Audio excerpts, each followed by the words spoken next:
తాకట్లో ఉన్న బంగారాన్ని విడిపించి ఆ రోజున మార్కెట్ ధర కట్టి మిగిలిన డబ్బును మీకు అందిస్తుంది కొమ్మూరి గోల్డ్.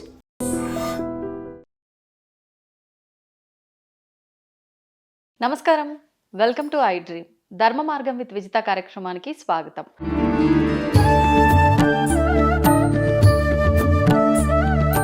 ప్రస్తుతం మనతో పాటు ఉన్నారు ప్రముఖ ఆధ్యాత్మికవేత్త శ్రీమతి బట్టిప్రోలు విజయలక్ష్మి గారు. ఇప్పుడు అమ్మతో మాట్లాడి మరిన్ని విషయాలు తెలుసుకుందాం.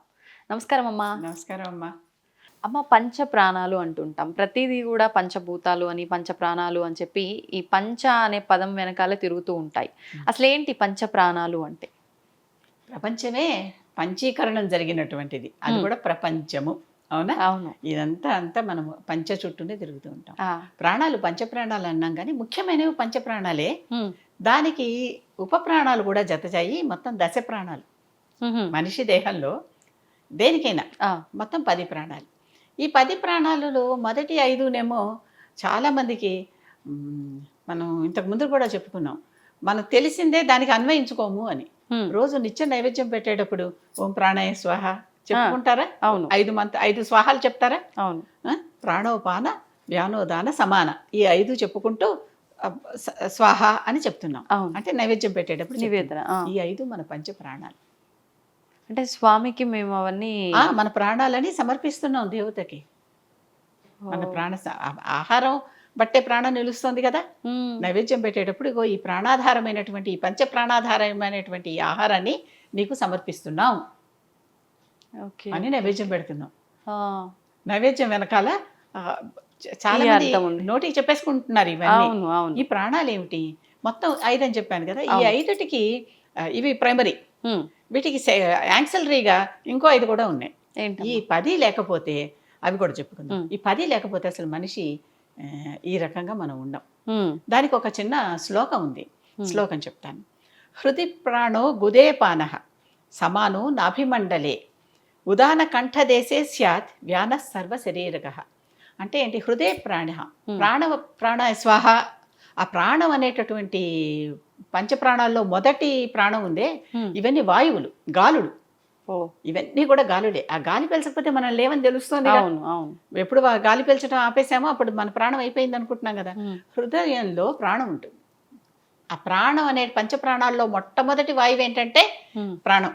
ఆ ప్రాణవాయువు అనేది హృదయంలో ఉంటుంది. హృదయంలో ఎప్పుడైతే ఈ ప్రాణవాయువు ఉంటుందో అది దాని పని ఏమిటి? హృదయాన్ని కదిలేలాగా చేయటం. హృదయంలో ఎలా అయితే ఇప్పుడు వాయువు వచ్చి కదులుతూ పోతూ ఇలా కవాటాలు మూసుకుంటూ తెరుచుకుంటూ ఉంటే రక్తం శుద్ధి అయిపోయి అన్ని చోట్లకి వెళ్ళిపోతుందిగా, వెళ్లాల్సిన చోట్లకంతా. కనుక మొత్తం ప్రాణాన్ని, ఈ శరీరం అనేటటువంటి మెషిన్ని కంట్రోల్ చేసేటటువంటిది హృదయం. ఆ హృదయంలో చెల్లించేటటువంటి వాయువు ప్రాణవాయువు. అదే మొట్టమొదటి వాయువు, ప్రాణం. రెండవది హృదయ ప్రాణో గుదేపాన. గుదం అంటే మలద్వారం కింద, అక్కడి నుంచి అపాన వాయువు వెళ్తుంది. చాలా మందికి జీర్ణం కాకపోతే కింద నుంచి శబ్దంతో వాయువు వెళ్ళిపోవటం, ఇలాంటివన్నీ మనం గమనిస్తూనే ఉంటాం. ఈ అపాన వాయువు ఏం చేస్తుంది? వ్యర్థమైనవన్నీ లోపల అనవసరంగా నిలవబడిపోతే మనకి ఎలా అయితే ఇబ్బంది కలుగుతుందో అవన్నీ బయటకు తోసేస్తూ ఉంటుంది. ఓహోహోహో. అంటే కావాల్సినప్పుడు లోపలికి ఉండాలి, గుండె పనిచేసేలాగా, అక్కర్లేనప్పుడు బయటికి పంపించేయాలి. ఈ బయటికి పంపించేసేటటువంటి వాయువుని అపాన వాయువు అంటాం. ఇది అపాన ప్రాణం. ఇది 2వ ప్రాణం, అపానం. తర్వాత 3వది సమానో నాభిమండలే. ఈ నాభి ఇక్కడ కూర్చుని, నాభి అంటే బొడ్డు, సరిగ్గా మన శరీరానికి గర్భిణాభి అనుకుంటూ ఉంటాం, ఎప్పుడన్నా విన్నారా? Central point. అక్కడ సమానమైన వాయువు ఉండి ఇది అన్ని చోట్ల మొత్తం అన్ని సరిగ్గా ఉన్నాయా లేదా అని కంట్రోల్ చేసేటటువంటి ఒక రెగ్యులేటర్ అన్నమాట. అన్ని చోట్ల అన్ని సమానంగా వెళ్తున్నాయా లేదా, వస్తున్నాయా లేదా. ఎప్పుడైతే ఎక్కడైనా ఒకటి సమానంగా వెళ్ళకపోతే, ఎవరికైనా నొప్పి అనగానే కడుపు నొప్పి ఇలా అంటూ ఉంటారు చూడండి. బొడ్డు దగ్గర నొప్పి, కడుపు నొప్పి, ఇక్కడ పోట్లు పెడుతున్నాయి అంటే ఎక్కడో ఏదో ఒక వాయువు సరిగ్గా ప్రవర్తించట్లేదు. అప్పుడు దానికి అక్కడ వైద్యం చేస్తే, అందుకనే పొట్ట నొక్కటం, ఏదో తమలపాకుకి ఆముదం రాసి చిన్నప్పుడు పిల్లలు కడుపు మీద కాపేవాళ్ళం. అలాంటివేవో చేసి మళ్ళీ ఆ సమాన వాయువుని సరిగ్గా అన్ని చోట్లకి ప్రసారం అయ్యేలాగా చేసుకోవటం. ఇది సమానం. సమానాయ స్వాహ, అది కూడా మనం మంత్రం చెప్తున్నాం. ప్రాణాయ స్వాహ, అపానాయ స్వాహ, సమానాయ స్వాహ. వ్యానం, ఈ వ్యానం అనేది కంఠంలో ఉంటుందట.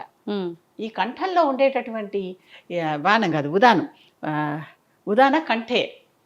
ఉదానం అనే వాయువు, ఉదానం అంటే ఉడాన్ అంటాం చూడు, ఒక రకంగా మనకి పైకి తేలిగ్గా శరీరం లేచి కదిలేలా ఎక్కడక్కడ కూలబడిపోకుండా ఉండేలాంటివి చేసేది. మనకి లోపల నుంచి పదం బయటకు వస్తుంది అంటే ఒక వాయువుతో ఆ పదాన్ని బయటకు తోస్తున్నాం, లేకపోతే గాలి రాదు లోపల నుంచి మాట్లాడదామంటే ఒక్కొక్కసారి. అలాగా కంఠంలో నుంచి మనకు కావలసినటువంటి విషయాలన్నీ బయటికి వెళ్ళటానికి, మింగటానికి, మింగేసేప్పుడు గుట్టకేసేటప్పుడు కూడా కొంచెం గాలి వెళ్తుంది వస్తుంది, గమనించారా? అవును. ఇలాంటివన్నీ ఈ కంఠంలో ఈ వాయువు దానిని ఉదాన వాయువు దాన్ని కాపాడుతూ ఉంటుంది. అంటే ఏదైనా కూడా ఎక్కువైతే ప్రమాదం, తక్కువైతే ప్రమాదం, కావలసినంతగా కావలసిన చోట్లకి అంతే. అది ఈ కంఠంలో ఈ ఉదాన వాయువు, ఉదాన ప్రాణం అనండి, ఉదాన వాయువు అనండి, ఇది పనిచేస్తూ ఉంటుంది. కనుక 4వ ప్రాణం ఉదానం. ఇక చివరికి 5వది, ఇది మొత్తం సమస్త శరీరంలోనూ వ్యాపించి ఉంటుంది. అది ఏమిటి? వ్యానహ. వ్యానం అంటే మొత్తం శరీరం అంతా కూడా వ్యాపించి ఉంటుంది. మీరు మెటికలు ఇరుస్తూ ఉంటారు, ఇక్కడ ఏదో గాలి ఒకటి టక్ టక్ మన సౌండ్ వస్తూ ఉంటుంది, మోకాళ్ళు అప్పుడప్పుడు సౌండ్ వస్తూ ఉంటాయి, భుజాల సౌండ్లు వస్తూ ఉంటాయి. శరీరంలో అన్ని రకాల భాగాల్లోనూ ఉన్నటువంటి చెవుల్లోంచి వేడి గాలి వచ్చేస్తుంది, ముక్కుల్లోంచి వేడి గాలి ఇవన్నీ అంటూ ఉంటారా లేదా? అవును. కనుక ఇవన్నీ అంటే మన శరీరంలో ఉన్నటువంటి లోపల ఎక్కడెక్కడ వాయువులు నిలిచిపోతే అక్కడ నిలిచిపోతే నొప్పు కలుగుతుంది కనుక ఆ వాయువుల్ని మనం రిలీజ్ చేసుకుంటూ ఉంటాం కదులుతూ. అవును. అయితే మొత్తం ఈ సమస్త శరీరాన్ని వ్యాపించి ఉండేటటువంటిది ఈ వ్యానవాయువు. ఇవి ముఖ్యమైన 5 వాయువులు. ఈ వాయువుల్లో ఏ వాయువు లేకపోయినా మనిషి చాలా జబ్బు పడ్డట్టు. అసలు హృదయంలో ఆగిపోతే ప్రాణం పోయిందంటారు, అంతే, ప్రాణం పోయిందంటారు. అవును. అంటే ప్రాణవాయువు ఆగిపోయింది అక్కడ. అది అలాగా ప్రాణోపాన వ్యానోదాన సమాన ఈ 5 కలిసి మొత్తం మన శరీరంలో ఉన్న వాయువులన్నింటినీ కంట్రోల్ చేస్తూ పంచ ప్రాణాలు మనకి. చాలామంది వాడినాక 6వ ప్రాణం, పంచప్రాణాలు వాడే ఇలాంటి పదాలు కూడా మనం చాలా వింటూ ఉంటాం. 6వ ప్రాణం అనేది కాదు కానీ 10 ప్రాణాలు ఉన్నాయి. ఇంకో 5 ఏమిటి? ఈ 5 వీటికి ఉప ప్రాణాలు, అంటే వీటికి హెల్పర్స్గా పనిచేసేటటువంటి, కానీ అవి కూడా చాలా ముఖ్యం, అవి ఎంతో ముఖ్యం. ఈ 5 ఏమిటి? ఈ నెక్స్ట్ వచ్చేటటువంటివి వాగ్ద్వారే నాగాఖ్యాత, కూర్మ ఉన్మీలనే స్మృత, క్రకరాఖ్యా క్షుతం దేవదత్తాత్ విజృంభణం, నజహాతి మృతం వ్యాపి సర్వవ్యాపి ధనుంజయ. మొట్టమొదట నాగ, కూర్మ, క్రకుర, దేవదత్త, ధనుంజయాలివి. ఈ నాగ అనే వాయువు వాగ్ద్వారే నోటి దగ్గర పనిచేస్తూ ఉంటుందిట. ఈ మాత్రంగా ఉంటే చాలు, మనం తినటానికి కానీ మాట్లాడటానికి కానీ ఏదన్నా ఒక విషయం చెప్పటానికి కానీ అన్నిటికీ ఈ నాగం అనేటటువంటి వాయువు నోటి లోపల వాగ్ద్వారంలో ఉండి మనకు అది హెల్ప్ చేస్తుంది. లేకపోతే మాట పడిపోయింది అంటాం, ఎప్పుడన్నా విన్నా, ప్రాణాలు ఉంటాయి వాడికి, ఇంకా ఉంటాయి, మాట ఒక్కటే పడిపోతుంది. అవును, అలాంటివి. అలాగే రెండోది కూర్మం అనేది, కూర్మం అంటే తాబేలు కదా, తాబేలు ఏం చేస్తుంది? ఏమన్నా చుట్టుపక్కల అటు ఇటు వస్తుంటే వెంటనే లోపల ముడుచుకుంటుంది, అసలు అలాగే ఉంటుంది. కంటి రెప్పలని కాపాడేటటువంటిది కూర్మం. ఇప్పుడు ఏదన్నా కనగానే కన్ను మూస్తామా? మన కంటి ముందర వెంటనే కళ్ళు మూసుకుంటాం. కంటిరెప్పల్లా కాపాడారని ఇవన్నీ మాటలు మనం వింటూ ఉంటాం. అలాగ తాబేలు వలె అక్కర్లేనప్పుడు ఈ కంటి నుంచి ఏవి కంటి మీదకి రాకుండా కంటి లోపలికి వెళ్ళేవి, మనం కంటితో మాట్లాడేది, కంటితో కూడా మనం సంభాషిస్తూ ఉంటాం, ఎన్నో కమ్యూనికేషన్స్ పంపిస్తూ ఉంటాం, అవి అన్నీ ఈ కూర్మం ద్వారా జరుగుతాయి. కూర్మం ప్రాణం ఇంకోటి, నాగం ప్రాణమేమో గొంతులో మాట. వాళ్ళ కళ్ళు కూడా కదలటం లేదండి, నిశ్చలంగా అయిపోయినాయి అనే మాటలు విన్నారా ఎవరికైనా? కోమాలోకి వెళ్ళినప్పుడు వాళ్ళకి ఇంకా అసలు ప్రాణాలు ఏవో ఉన్నాయి, కోమాలో కానీ కాదు, ఇంట్లో కూడా అలా నిశ్చలంగా అలా ఉంటారు, కళ్ళు కూడా తిప్పట్లేదండి, ఏం చేసినా కదలటం లేదండి అంటాం. ఇలాంటివి ఇది కూర్మం. అంటే ఒక్కొక్క ప్రాణం బలహీనపడుతున్న కొద్దీ ఆ అంగం బలహీనపడుతూ ఉంటుంది. అంటే ఇంక ఇవన్నీ ఆఖరి స్టేజ్లో మళ్ళీ వెనక్కి రావచ్చుగా, అదేలేండి, మధ్యలో జబ్బు పడ్డప్పుడు మళ్ళీ వెనక్కి కూడా రావచ్చుగా. కనుక ఈ ఇంకోటి మూడోది ఈ కృక్కరం అనేది, ఇది అది ఎలా ఉంటుందంటే కుర్మ ఉన్మీలనం అంటే కళ్ళు ఇలా ఆపి తెరవటం, కళ్ళు మూసి తెరవటం ఉన్మీలనం అంటే అది. అలాగే కృకరాఖ్య క్షుతం న్యాయం. క్షుతం అంటే తుమ్ముతాము చూడండి, తుమ్ముతాము, లేకపోతే ఏదో ఆవులిస్తాము, అవన్నీ వాయువులేగా. ముక్కు దగ్గరికి ఏదైనా ఒకటి రాగానే వెంటనే మనకి ఎలర్జీ లాగా వచ్చేస్తుంది, తుమ్మేస్తాం. అవును, అంటే అక్కడ లోపలికి అనవసరమైన వెళ్ళనీయకుండా లోపల అనవసరమైన బయటకు పెట్టేస్తూ చేసేటటువంటి వాయువు ఇది కృకరం. నాగం, కూర్మం, కృకరం.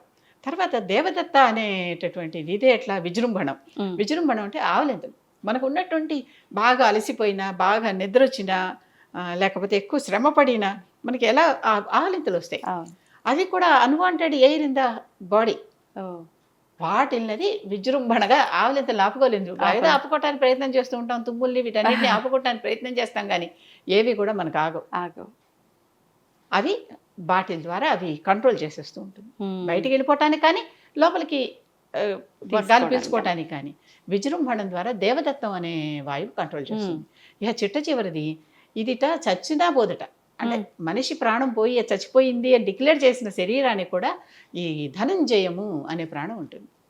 ఇదేంటమ్మా? ఇదేమిటి ధనంజయం? మనిషి చనిపోయారు అనుకుందాం, అక్కడ పెట్టాం, కాసేపు అయ్యాక మనిషి శరీరం ఉబ్బినట్టు గాలి వచ్చిందా లోపల, రియాక్షన్స్ తెలుస్తుంటది కదా. చాలా ఏదో ఒక కుక్క నిన్న చనిపోయింది, ఇవాళ ఎవరు తీయలేదు, వాసన అదలా ఉంచి దాని బాడీ బ్లోట్ అవటం తెలుస్తుంది కదా. తెలుస్తుంది. ఆ బ్లోట్ అయ్యే వాయువు ధనంజయం. అది పోదు. అది ఎప్పుడు పోతుంది?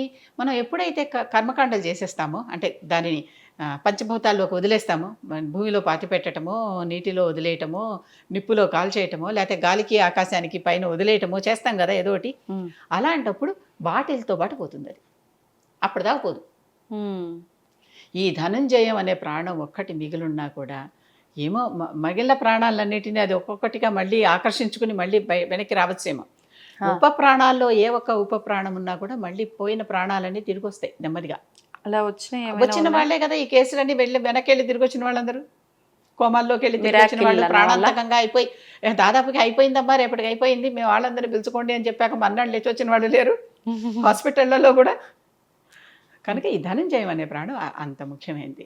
ఇది ఈ ధనంజయం అనే ప్రాణానికి ఒక ముఖ్యమైన ఉదాహరణ ఏంటంటే, భగవద్ రామానుజుడు తెలుసు కదా, విశిష్టాద్వైత ఫౌండర్. ఆయన మతానికి ఆయన ప్రవచన, అంటే ఆయన మత ప్రవక్త.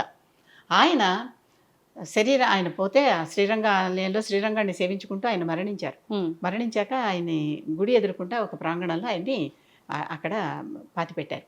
పాతిపెట్టాక ఏమైంది, అందరూ అంత గొప్ప భక్తుడు ఇక్కడ అని చెప్పి ఆయన కూడా దర్శించుకోవడం మొదలెట్టారు గుడికి వచ్చిన వాళ్ళందరూ. మిగిలిన వాళ్ళందరికీ కొంచెం కడుపులో మంట మొదలైంది. ఇది కూడా యాసిడ్ అనవసరమైందే, ఆ వాయువు కూడా బయటికి వెళ్ళాల్సిందే. వాళ్ళు ఏం చేశారు, ఇక్కడ గుడి ఎదురకుండా శవం వద్దని చెప్పి దాన్ని తీసుకెళ్ళిపోయి ఇంకో చోట ఎక్కడో వేరే దూరంగా పాతిపెట్టారు పక్క ఊళ్ళో. పాతిపెట్టాక రంగనాథుడికి కోపం వచ్చింది, శ్రీరంగుడికి కోపం వచ్చి, అప్పుడు ఆ రోజుల్లో దేవతలు కనిపించేవారు, మాట్లాడేవారు అని బోళ్ళు చెప్పుకున్నాం కదా మనం. ఇదంతా 1000 ఏళ్ల కిందటి సంగతే. మొన్నగా ఆయనకు 2 ఏళ్ల క్రితం కాబోలు మనం సహస్రాబ్ది చేసాం. అవును. కనిపించి, నా ప్రధాన భక్తుడి, నాకు సోదరుడు, అలాంటి వాడిని తీసుకెళ్ళి అక్కడ పాతి పెడతారా? లేదు, తీసుకొచ్చి గుడిలో పెట్టండి అన్నాడు ఆయన. గుడి అప్పుడు ఈ శరీరాన్ని మొదట ఇక్కడ ఎదుర్కొంటా 2-3 నెలలకి తవ్వి తీసినప్పుడే వాళ్ళు చూశారు, పాడవల శరీరం. ఆశ్చర్యం వేసింది. మామూలుగా కొంత పాడైపోతుంది కదా. సరే చూసారు, ఏదో పాతి పెట్టారు. మళ్ళీ అక్కడి నుంచి మళ్ళీ తవ్వి తీసుకొచ్చారు, ఏమీ కాల. ఏం చేయాలో తెలియలే. ఈయనకి ఏదో ప్రత్యేకత ఉంది, ఆయనలో ధనంజయం ఉండిపోయింది. ఆయన అలాగే మఠం వేసుకుని కూర్చోబెడతారు సన్యాసుల్ని, పీఠాధిపతుల్ని, వాళ్ళని ఇలా మఠంలాగా వేసి ఇలాగే కూర్చోబెట్టి వాళ్ళని ఖననం చేస్తారు. ఖననం అంటే పాతి పెట్టడం చేస్తారు. అలాగే అదే పొజిషన్లో ఆయన తీసుకొచ్చి గుళ్ళో పెట్టారు. 5వ ప్రకారంలో శ్రీరంగం ఆలయంలో ఈనాటికి వెళితే మీరు రామానుజుడి శరీరం చూడొచ్చు. అక్కడ కూర్చోబెట్టారు ఆయన్ని. కూర్చోబెట్టాక చూస్తే అలాగే ఉన్నాడు, అసలు పోయినట్టు లేవు. కళ్ళు కూడా అలాగే ఉన్నాయి, గోళ్ళు పెరుగుతున్నాయి, జుత్తు పెరుగుతోంది, ప్రాణం లేదు. అంటే హృతి ప్రాణం అది లేదు. కనుక ఈయన ఏదో మహాత్ముడు అని గుర్తించి, మహాత్మా అంటే అలాంటి వాళ్ళు, ఎవరంటే వాళ్ళు కాదు, మనం టైటిల్ ఇచ్చేసినంత మాత్రాన అందరూ మహాత్ములు అయిపోరు. అలాంటి మహాత్ముడిని ఆయన అక్కడ కూర్చోపెట్టి ఆయనకి ఈనాటికి ఆయన శరీరానికి పూజ. ఆయన ముందర ఒక రాతి విగ్రహం పెట్టారు. సరే, ఇంకో పంచలోహ విగ్రహం కూడా ఊరేగింపులు జరపడానికి వీలుగా ఇంకో పంచలోహ విగ్రహం ఉంటుంది. అసలు శరీరానికి, ఆ శరీరానికి సంవత్సరానికి 2 సార్లు కేసరి అంటే తెలుసు కదా, కుంకుమ పువ్వు, చందనం, ఈ రెండింటినీ కలిపిన లేపనం శరీరానికి పూస్తారు. అంతే, ఇంకేం చేయరు.